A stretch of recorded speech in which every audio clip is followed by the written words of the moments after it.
Actually, to be honest, I did not really find any significant challenges to the point where it was really tough for me to get the scholarships from the double degree program from Sampurna and University and the University of Arizona, because I have prepared for a year earlier to be able to achieve SAT scores and TOEFL IBT scores, which are quite high and sufficient for universities in the USA, which turned out when I submitted those scores for registration this year, my score for SAT and TOEFL IBT have met the qualifications, even exceeded the requirements of this for these programs, which made me eligible for also receiving the full Spark Presidential Scholarship from this double program.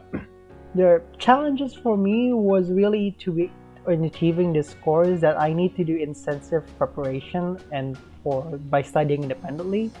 So I keep going through my days at code as is and keep doing my homework, monthly exams, etc., etc. While at the same time, while studying the national curriculum, I was at the same time simultaneously studying two other curriculums, which was maybe in the terms of content, the material test could be obtained from national lessons and all that stuff, but in a way it's quite different because one is mostly in English and the questions are mostly in a more like far-reaching sense than what we have in Chandra in the national exams. And for the TOEFL, the topics explored were discussed in the national curriculum, but not all of it. I had to learn some new stuff outside of the curriculum to actually understand the topics of the SAT and TOEFL, which really is one of the hardest, which is the really hard part because it's very tedious. It's very grueling. It drains a lot from me. But I look back at it and I'm like, it was worth it. It was really worth it.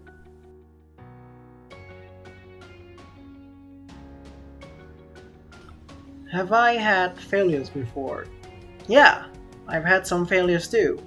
Not only in registering to my dream universities, but also in things such as the competitions that I participated in. And on that university thing, when applying to my dream universities, oh wow, you wouldn't believe the things I went through to just submit my registration to up to 20 or so US universities. And just on the top of my head, they include MIT, Harvard, Yale, Stanford, Caltech, Princeton, UCLA, UC Davis, and all the others, etc. Added to that, two universities in Singapore, and then registering for the double degree program at Sampurna. You can see how it's a lot of effort, and you can quite well tell how it ended up because not all of them succeeded. Because I was accepted to quite a lot of them, and to the universities, yeah, especially the ones I really want. And you can really understand that. Of course, it made me fat, it made me sad and disappointed, but together with the closest first people that are close to me, my parents, my sister, we digged into this, analyzed, and did some self-introspection to actually just see what can we improve and why did this happen. Because it's not just to entertain ourselves, but in a way it is to make us keep a more positive mind that that a failure is not the end of everything, that it is only a part of fighting for and achieving success. So as we dig through and we try to see an overview, we are actually trying to see things that we can possibly try again and improve upon to reach better results for possible next opportunities.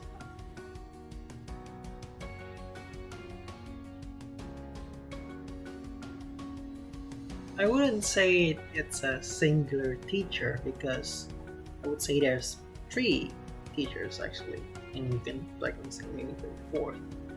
One of them is Pat Ranges.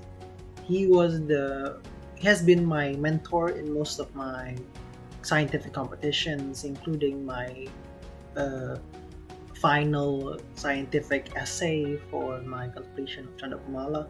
the way that he teaches and mentored me during these competitions, I really enjoyed it because he made me want to research more and want to think more. And essentially, sparks increased my interest in research and the physical sciences and physics, and in a way that shaped me to wanting to be made into my essentially myself and my career. And then the second is Mr. Jason. The way that he teaches English is, you would say, unorthodox, but I like that the way that it's unorthodox because the way that teaches me certain things about morals and understandings of the English and the arts, which you can also say that Mr. Ian also helped me in those kind of things because as a teacher for my double bass, he also teaches me to be better in productivity and working in a team. And for Mr. Roger, that's the last one. He helped me in my scholarly acts, as you can say, my debates, my scriptsy making, and all those kind of stuff. And particularly, my favorite is the reason and the philosophy thing. The way that he expanded my horizon by introducing me to philosophy and debates, I really am quite thankful because through philosophy and debates that has really shaped who I am right now.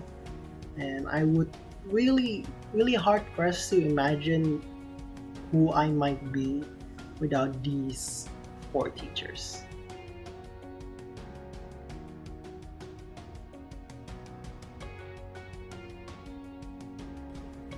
The major I want to take in university is mechanical engineering, and as an extension, aerospace engineering.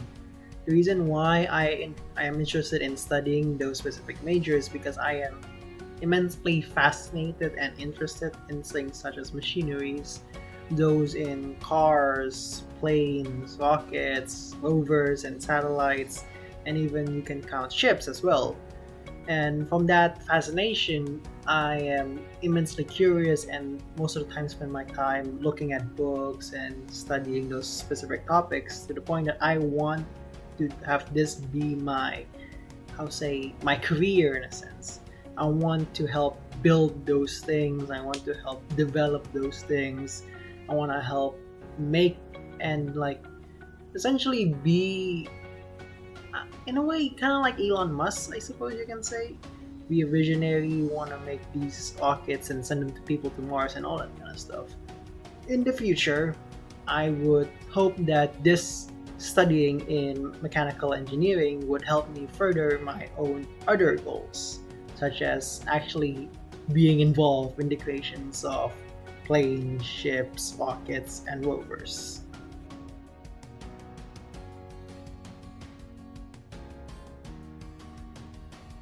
My advice is not only in just obtaining scholarship, but also to successful applications and being accepted in universities abroad and domestic. One of the tips is to start early because it's not too early for you to start thinking of what you're gonna do in universities.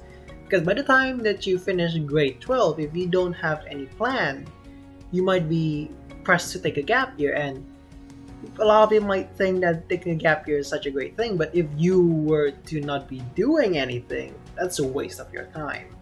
And it's better for you to spend your time, like me, starting at least since grade 11, thinking about what you're gonna do when you finish grade 12. And once you do that, you would do number two, which is to observe and survey.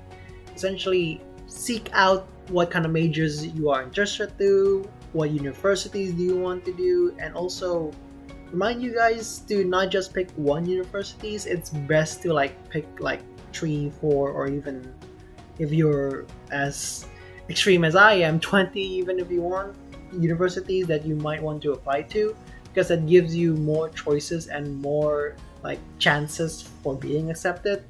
And once you do that, you should start researching of what their requirements are for registrations and acceptance.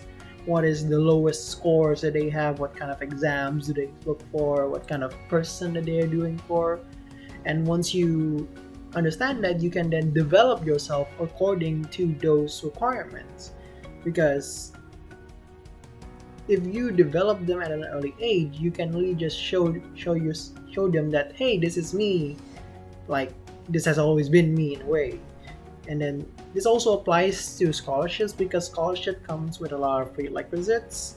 So you really need to like look into what schools gives scholarships or not, especially if you're an international student, and to understand what's the policy do they have, how much do they cover, and the terms and services that apply when you get a scholarship.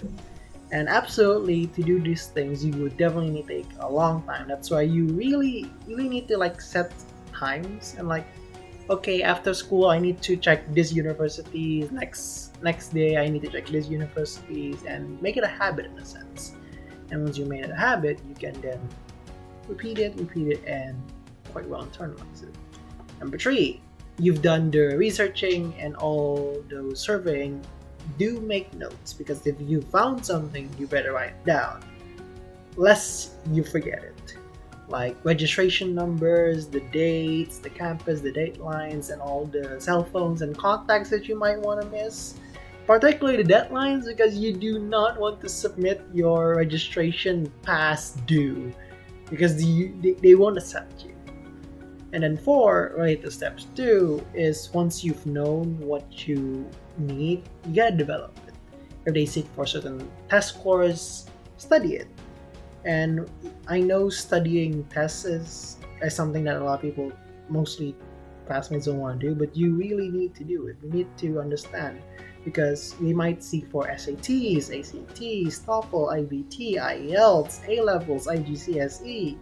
You gotta really know what they need, so you can put your totality to getting good scores in those tests. And if you feel like just being in CK is not enough, develop it yourself independently. You can go to tuitions, or maybe have a more one-on-one with the teachers in Czechia if you want.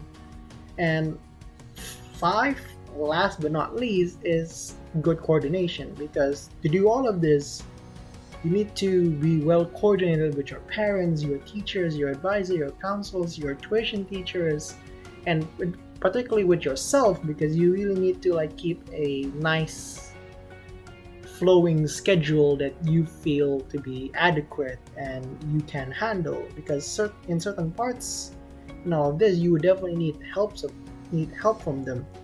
Particularly if you're an international student, you would definitely need something called an official legalized translation institution, because you gotta be translating a lot of stuff from Indonesian to English, and you gotta be sure that those translations are legal and not haphazardly made.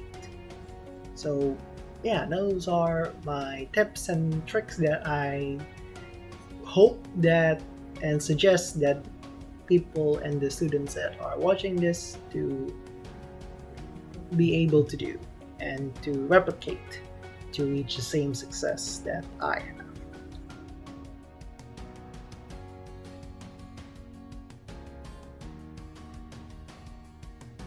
The reason why I wanted to go to Chandra school was because my sister went there, and I visited the school multiple times. And when I visited, I really enjoyed the atmosphere and the learning, because my previous school was a national school, and Chandra was this international national plus school, which the way they learn was so different, and in my head so Western, so international, that I just become captivated by it.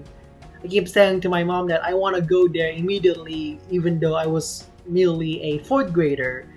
But inevitably, I had to wait until 6th grade to be in the SMP in Chandra. And that's really one of the main reasons why, because the learning atmosphere in Chandra was really just my cup of tea.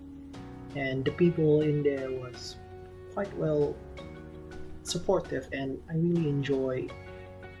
I wouldn't trade it for any other way, in a way.